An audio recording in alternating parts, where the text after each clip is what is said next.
Greetings and salutations, travelers, and welcome back to the Inn of Planar Crossroads. And also, welcome to the next episode of our How to Play series called Laws of the Multiverse.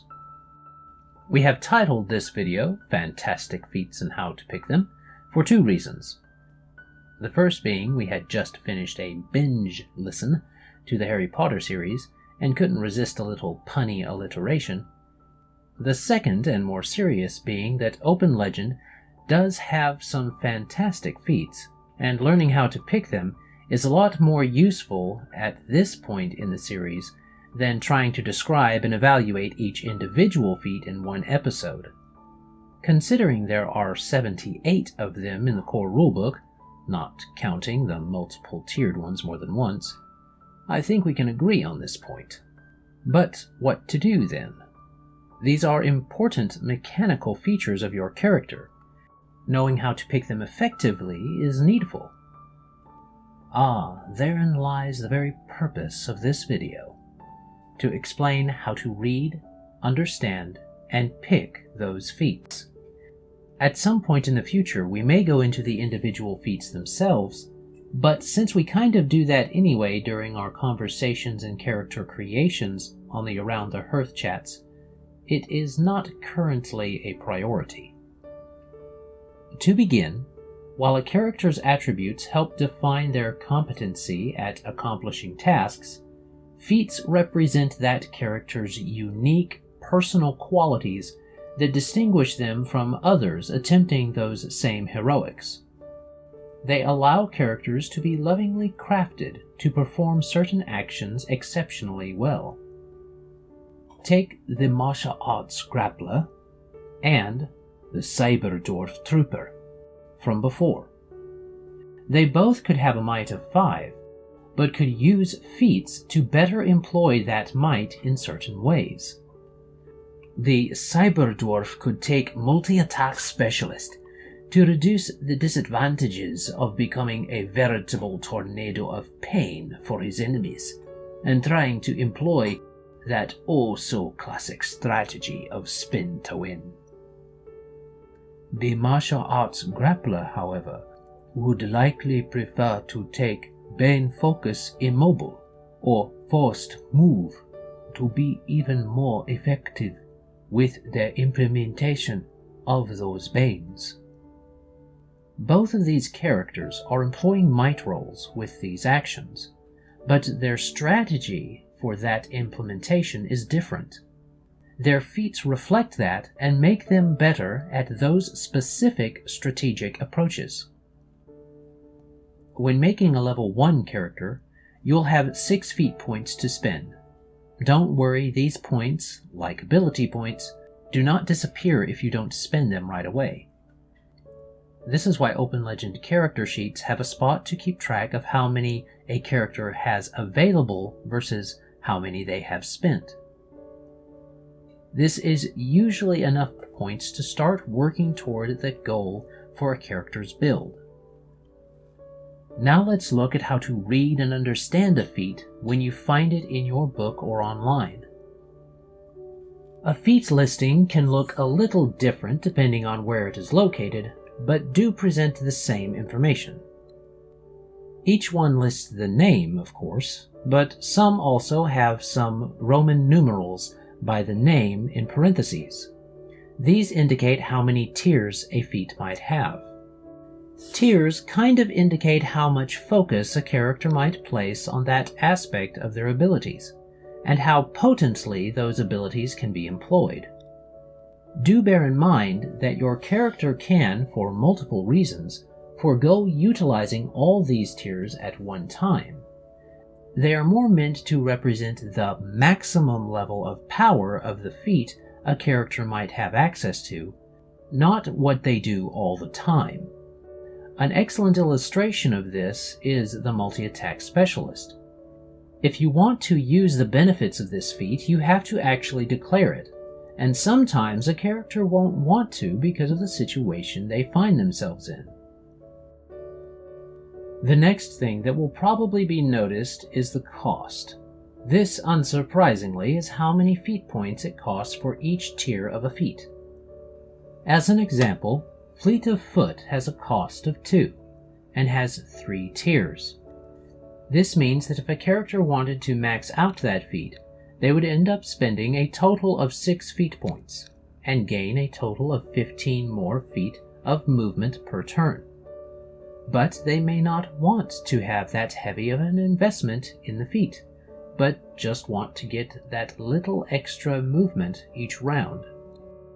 Open Legend is a fun system to build in because it can be quite viable to just dip into a feat line for a tier or 2. Some character concepts might even require such a build. This openness, pun as always intended, can also help reflect dynamic character growth within a campaign. After the cost, most feat listings show the prerequisites. These are things that a character must have to take the feat or take the next tier of that feat, and are unique to each feat. Most of the feats in Open Legend don't have any prerequisites, and many that do are not particularly demanding. Some, like Fast Draw, only require a single point in an attribute, namely agility for that feat. Then there are ones like Hospitaller that can be taken by having a score of 4 in either Creation, Presence, or Protection, allowing multiple types of characters to take the same feat when appropriate for their concept. Finally, there are a few feat prerequisites that not only involve having certain attribute scores, but also other feats taken first. For those unfamiliar with RPGs, this is usually called a feat tree or feat chain. This can sound complicated, but it actually isn't. The feat in Open Legend that connects the most to others is probably Battle Trance. Battle Trance acts as a prerequisite for Deathless Trance, Destructive Trance, Impervious Trance, Reactionary Trance, and Reckless Trance. You might guess that from this example, these highly connected feats tend to be best for characters going for a specific theme.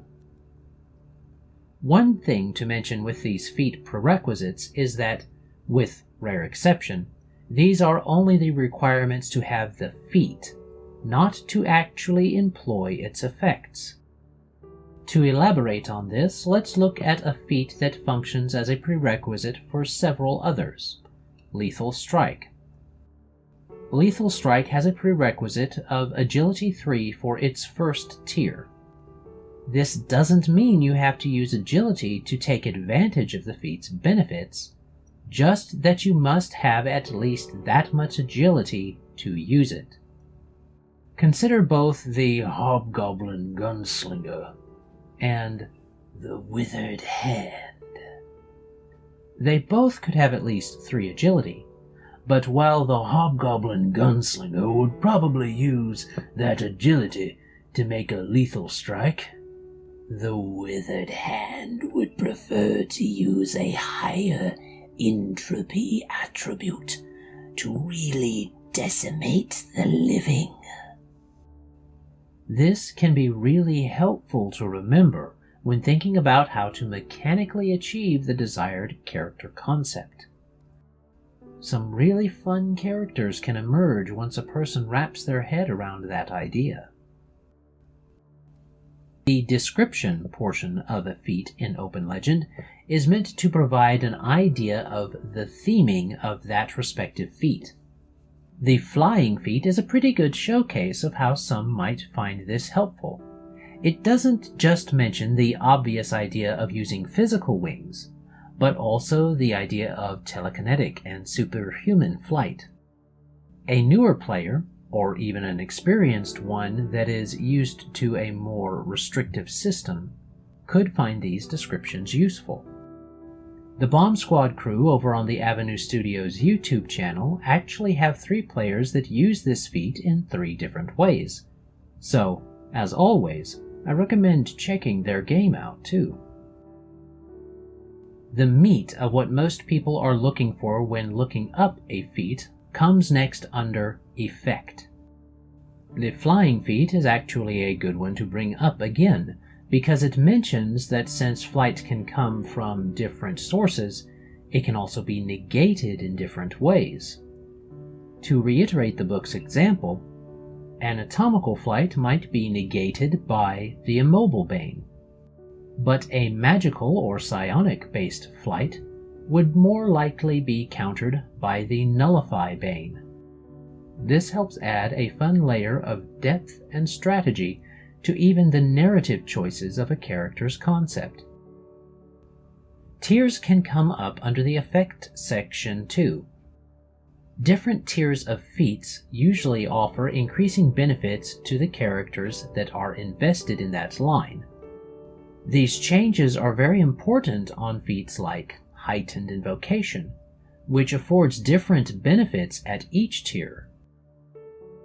While a player need not memorize all the feats by heart, being very familiar with those that pertain to the character being played at the time is definitely advisable. Like we mentioned before about tiers and feats, a character isn't locked into taking all the tiers of a feat. A player can mix and match feats all they want, only taking up to a certain tier of a feat if they so wish, as long as it makes sense for the character's concept. Briefly, one feat, namely Craft Mundane Item, has an example section under the effect section also. It isn't that surprising since it can be tricky for systems to tackle item creation, but thankfully it is not overly complicated in Open Legend. More on that later in this series. The final thing a feat usually lists are any special considerations to bear in mind about it. Most of the time, this is just to say that you could take a feat multiple times for a similar purpose, like taking Elemental Resistance Tier 1 for fire resistance and then again for poison resistance. These resistances would have to be progressed individually, of course, but the option is there. Sometimes, though, there are mechanical considerations to think about from this section, as there are feats that list such things there. Extraordinary Focus comes to mind on that. Now that we have spoken about how to understand a feat's information upon reading it, we would like to briefly take this opportunity to remind people that, though feats are often taken with their mechanical benefits in mind, Open Legend is a heavily narrative-driven game. Don't get too hung up on trying to max characters' stats. And also, don't be afraid to take a feat for story reasons over mechanical benefit, regardless of how high a level you are. Changing a character's build for narrative reasons is quite possible. If a fighter loses his good hand in an intense, story-important way, the build won't be ruined. Nor does that sacrifice have to be cheapened by just magically regenerating it the next day. Open Legend is set up in such a way as to support narrative resolution of that hurdle. Focus on the narrative and the fun. The mechanics are there to support that. Can a player make mistakes in a build? Sure. But these won't likely keep someone from enjoying the character concept they went with. Alright, narrative rant over. Thank you for sticking around to the end of the video. Next video, we will be deviating from the way the book presents character creation a bit, and covering perks and flaws before talking about equipment. This is how we tend to flow through our character creation process, and suspect many others do too. As usual, Kane, Levi, Dan from Avenue Studios, and the Great Mustache were helpful in the creation of this script, as were several people from the official Discord, namely the users Vrenshrug, the Coffee Lich, Gush Today, Trinity's End Today, Hive Mind Mindos, and Rakame Today. As we've said before, you can follow us on Facebook and Twitter to stay up on the series' progress and get some quality memes, but now we are also adding in Instagram to that. There isn't a lot on there right now, but we'll be trying to keep it at least as active as the Facebook. We are still gradually mirroring some of our content from YouTube onto BitChute, so you're able to like, share, and subscribe on either one of those sites if you wish. Please put any questions, comments, and/or observations in the appropriate spaces below. If you like this content and feel it worthy of financial support, we have a Patreon and Subscribestar where you can do just that. Also, we will most likely have the cryptocurrency support option up and going by the time the next video comes out for those that are interested in that option. Remember, this channel is supported solely by travelers and viewers like you, and doing so gets you access to our Discord, where we are planning to share PDF content once we reach that 100 per month goal. That is all for now, travelers.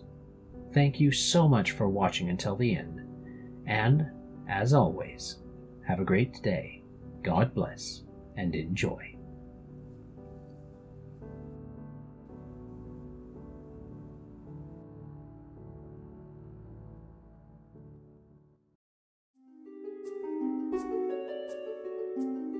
This content was made possible by travelers and viewers like you. Thank you.